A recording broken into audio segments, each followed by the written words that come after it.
Now at 6:30, who is really in charge of Uber drivers? A ruling today could mean changes for the Bay Area rideshare company and others like it. Welcome back. I'm Veronica Dela Cruz. I'm Brian Hackney in for Ken Bastida. Tonight, a setback for the ride-sharing company Uber. California's Labor Commission has sided with an Uber driver in her fight against the company. As Consumer Watch reporter Julie Watts explains, it could lead to changes ahead. Julie? Yeah, the ruling, it affects just this one Uber driver, but it's the latest in a series of decisions that challenge the way Uber classifies its drivers as independent contractors instead of employees. Now, in this latest case, California's Labor Commission has ordered Uber to pay a San Francisco-based Uber driver more than $4,000 to cover the cost of her tolls and mileage.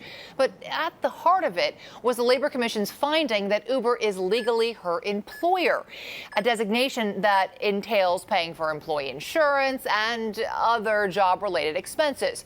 But official employment would also entitle Uber to schedule their drivers' work hours, something some drivers say would defeat the purpose of working for Uber. If their work hours here, they would be moved. It's a second job, actually. If I have free time, I turn on the Uber app and work with Ubers.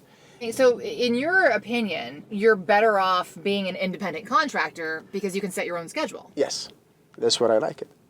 You know, I can work anytime I want.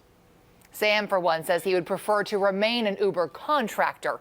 And Uber maintains it's simply a technological platform that enables ride-sharing, not employment.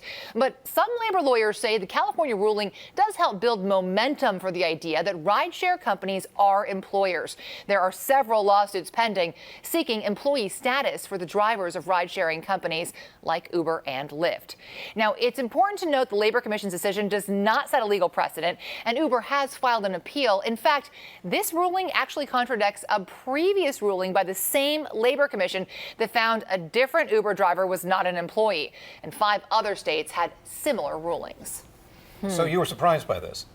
I was surprised. At first, I thought, oh, gosh, here's a precedent. But then you look at it's a state labor commission. Other state labor commissions have ruled the same way. This contradicts previous decisions by the same labor commission. So, yeah, it is a little surprising. I don't know it sets a precedent. But it does say, well, here's one more person who was implying that these are employees. And it's on appeal now. Your feeling about the appeal?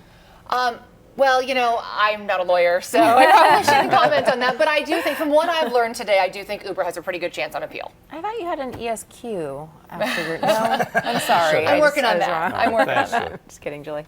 Thanks.